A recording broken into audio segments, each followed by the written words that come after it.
What's going on, guys, and welcome back to the channel. Hope everybody's staying positive and definitely staying productive. Let's talk about getting lean for the summer. A lot of people are messaging me, calling me, talking to me face to face when they see me and saying, how can I get lean? How can I lose some pounds for my vacation? School's coming to an end in the beginning of July for anybody who's got children, and everybody's planning their summer trips late in July. August, definitely the busiest time of the year for the south of Europe and a lot of places in the Americas. People traveling back to the cities, Paris, London in the summer when it's nice. So everybody wants to get in shape, show off a little bit, look good, take some pictures, which is awesome. So the information I'm going to give you here is sort of generic, and you have to apply it to yourself. All right. And this is for the people that haven't really been diligent with their training and their nutrition. So this is a really good, informative starting off point, and you'll definitely lose some body fat if you follow this protocol.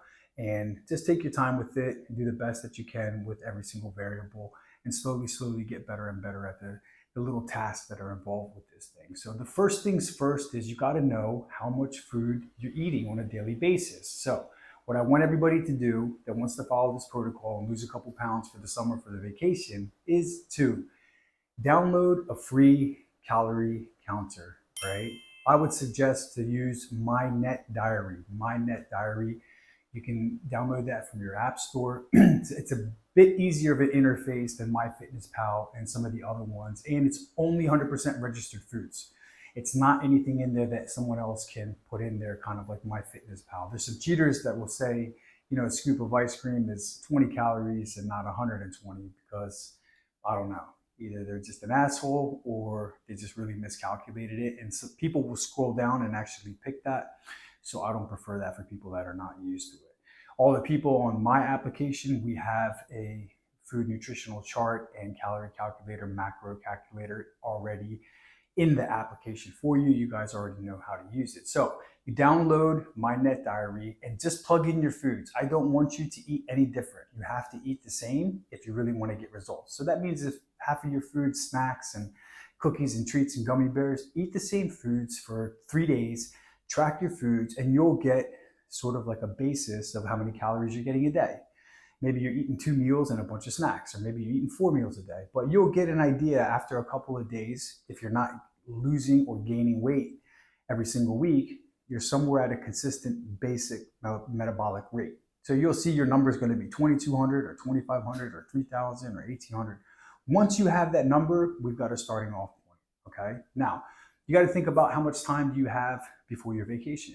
6 weeks, 7 weeks, 8 weeks. That's also important too, because that's going to be involved in our activity.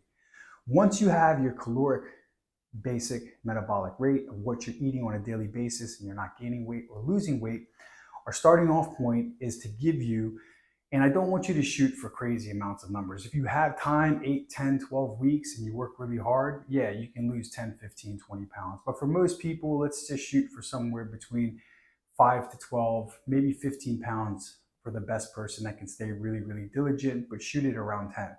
So if you take your goal weight, let's say you weigh 170 pounds and you want to get to 160 pounds, okay? We want to be able to fill that up with close to 150, 160 grams of protein a day. And you want to split that up throughout the day evenly, because the protein is going to keep you full. You're actually going to use some of the calories from digesting the protein as a metabolic thermogenesis to actually burn it. So you burn calories just by digesting food. That's the magic of protein. It's going to keep you fuller. It's going to stop you having cravings, and it's going to help even out your blood sugar through meals, which is going to help your insulin sensitivity. So you want to space that out throughout the day. If you want to be shooting for, say, 150, let's say that you're getting 30 4 times a day, which takes you to 120, and then you're filling in a scoop of protein somewhere. Or you can go larger and do 50, 50, 50. If you're somebody that can only eat 3 times a day, you're going to hit your 150 grams of protein. Now, every gram of protein has 4 calories, every gram of carbohydrates has 4, and every gram of fat has somewhere between 9 to 10. So once you multiply that 150 multiplied by 4, that's going to take us to 600 calories. If you look at your overall calories of the day, what was your basic metabolic rate in the beginning? Say it was 2,000. Now 600 from that, all right, leaves you with 1,400. Now we want to put you in like a 10% caloric deficit to start off with. So whatever your first number is, if it's 2,000, drop it down to 1,800. All right, that's your overall calories. So the 1,800 minus the 600 from the protein leaves you with 1,200. That other 1,200 calories, you can split up between fats and carbohydrates. For some people and most people, I tell them try to fill it up mostly with carbohydrates because that's going to keep you fuller longer. Your rices, potatoes, grains, pastas, vegetables, and fruits, okay? Because calories from fat, like a handful of nuts or a tablespoon of peanut butter, is not going to keep you as full. 100 calories from half a tablespoon of, or 1 tablespoon of peanut butter is not going to keep you as full as 400 grams of watermelon. You get it? You want to stay full. Even though you feel bloated and your stomach's puffed out, you're not fat. Your stomach is just full. And that's the key to losing the body fat. So now, most people only get, when I do a consultation with them, 2,000 to 4,500, maybe 5,000 steps a day, the average adult. If I'm lucky, they're getting 4,500 or 5,000. So you want to increase your activity, your step count, whether it's through walking, taking the stairs, taking a walk before work, your lunch break, after work, cycling, swimming. You want to add in there some activity. So whatever the activity is, you want to use the same thing as the example I'm going to say about the walking. Let's start off on your first week. Let's say you've got 6 weeks and you're traveling at the end of July to lose this body fat. Those 6 weeks, we want to increase some of these variables. So the walking, let's start off with 5,000 steps a day on the first week. And every single week, as long as you're okay, your knees are good, your feet are good, your back is good, you're doing well, increase it by 1,000. For some people, they can increase it more and do it by 1,500, and that's great. But for some people, they can't. And everybody needs to stay in their lane for their ability. You're still going to lose body fat. Measure yourself around the belly button in the beginning of this, measure yourself in the end, and I promise you 100% you're going to lose body fat. So over the weeks, we're going to increase our step count. Now, we've got your calories. You know how much protein you're trying to get a day, and you're trying to get that from real protein sources, not from traces from broccoli and beans and all this other stuff that you hear this rhetoric about. You want to be getting it from your eggs, from your poultry, from your fishes, from your beefs, from your dairy products, okay? And some protein whey, and you can put in there some cheeky stuff like some protein pancake mixes. They've got protein bars, protein cookies, okay? You want to be able to hit those macros on a daily basis, and you never decrease your protein, all right? Now, after 1 to 2 weeks, as you increase the step count a bit, you can see, am I still losing body fat? Is the scale different? Is my waist different? If you're still losing body fat, then you can make the choice to expedite the process and make it quicker and increase your steps continuously, just a little bit more, but not decreasing the food. If you see that you were losing a couple pounds in the first couple of days, first week or two, and then you stop, then we're going to decrease the calories again by 10%. So the 1,800, you're going to minus that 180, all right? You can either decrease the calories or increase the calorie output, which is your step count. So increase the steps a little bit, all right? For most people, as their body balances out and adjusts to the metabolism, the first couple of days you be a little bit hungry and then your body adjusts.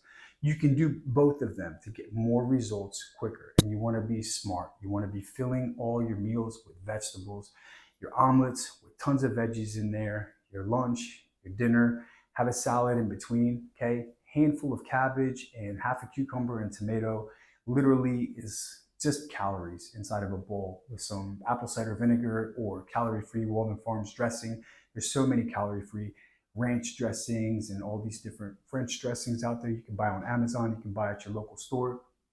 And they keep you full, and it's just fiber.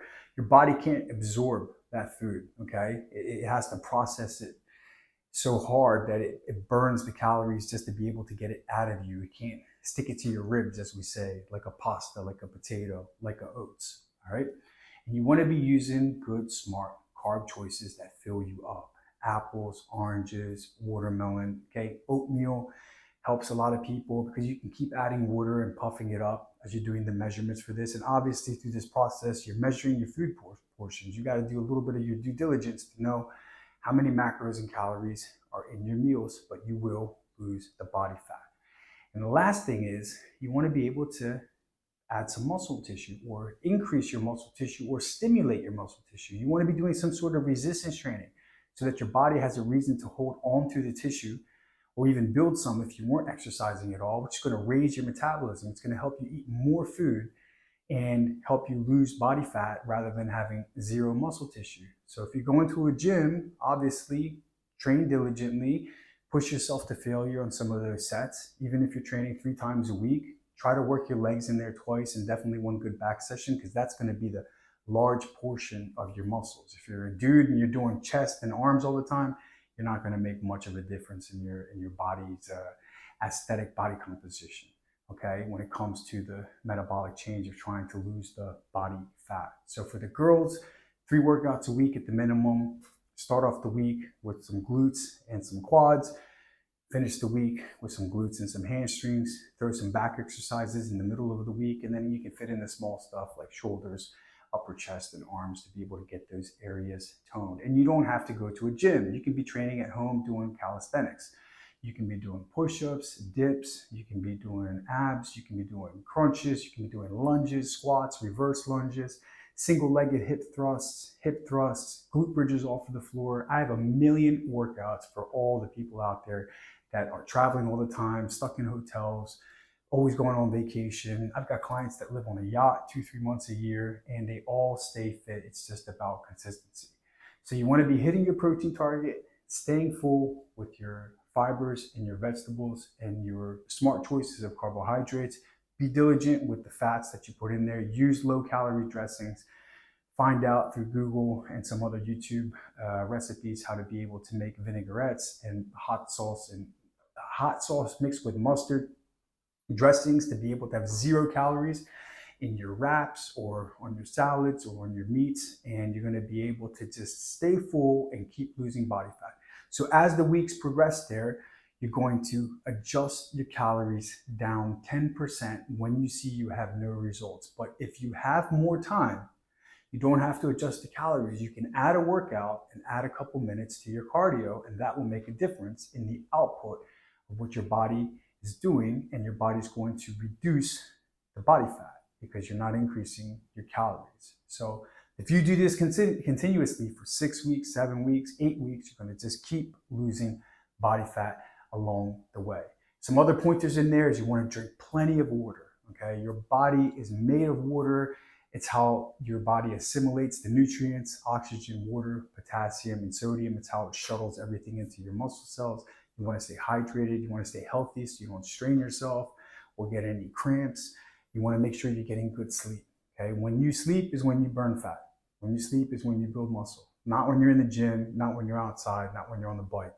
So make sure you're getting good sleep. If you're staying up 12, 1, 2 o'clock in the morning scrolling and then sleeping in and messing up your circadian rhythm, it's not going to be good for you. Your cortisol and hormone levels are not going to be optimal for you to be able to lose the body fat and build the muscle tissue. You won't get the best results. Sleep, water, food, good training sessions, stay active, and don't restrict yourself. Once you start learning how to use the calculator and start using your calories, put in the foods you like. If you're exercising 3 times a week, have 3 cheat meals a week. You know what I mean? Pick 2 slices of pizza one day, pick a burger on the other day, pick an ice cream from, I don't know, Baskin Robbins or Dairy Queen on the 3rd day. Enjoy yourself. Don't restrict yourself. Put it in there. You won't give it any value. You won't be thinking about it. Just make sure that it's in your calories. If that 2 slices of pizza that you want to have with your family that night is going to be 700 calories and your calories for the day are 1,600, that means you've got 900 left. It's just a budget like money. So you say to yourself, fine, if I'm going to have that for dinner and I got 900 calories left, I want to still be able to have lunch, breakfast, and definitely a snack. So with that 900, maybe I'll do 400, 350, and 150. You know, I have a big breakfast for 400, 350 for lunch, and another 150 calories for my snack in the afternoon. I can have 2 yogurts, 2 low-fat yogurts, going to be 70 and 70. I can have 2 apples. I can have an apple with a banana. I can make myself a low-carb turkey wrap, vegetables, mustard, and hot sauce, a couple slices of turkey and a wrap. It's not hard to do this. You just have to invest a little bit of time, find what works for you, be efficient, keep it tasty, and you will guarantee lose some body fat, get on your holiday, look good, be able to take a couple of those pics. Now, once you get on the holiday and you've lost the fat, you got two options there. Some people say fuck it and they just go ham and they eat and drink everything and they put all the weight on backwards. But if you're smart, I'll say to you, since you already did a couple of weeks of taking care of yourself and making some good choices and building some good habits, keep it. So go on the holiday, still plan to have the fun foods when you go to certain restaurants or certain meals of the day, the big breakfast, the big lunch, or the big dinner, and manage your calories throughout the day to stay full and stay within a range and slowly increase your calorie intake. So do a workout every other day, even if it's 20 or 30 minutes with some calisthenics in your hotel room or your villa or where you live when you go on holiday, and then increase your calories just by 10% every 4 to 5 days. So if you got down to 1600, add 160, 200 calories this first couple of days. Then when your body balances it out, if you can keep up your walks and keep up your workouts, increase that again by 10%. And then you'll be fuller, you'll be eating more food, you're not going to be packing on the body fat, your metabolism has adjusted, and you're going to be able to cruise through your holiday, whether it's a week or 3 weeks, and come back and hopefully stick with the program. So if you need any help with that, I got free program for the men and for the women. Just shoot me a DM. All my information is in the bio. And you can shoot me a DM on social media or email me. I'll send you a free workout if you need something for beginners to start off with. It's got nutritional information in there, stress management. There's one program for the men and one program for the women, and it's going to help you out there. So I hope this can serve you guys, give you guys some value, help you get fit for the summer. If you have any questions, give me a shout. Take care of yourselves. See you guys next time. Let nothing and nobody get in the way of the life that you want to live.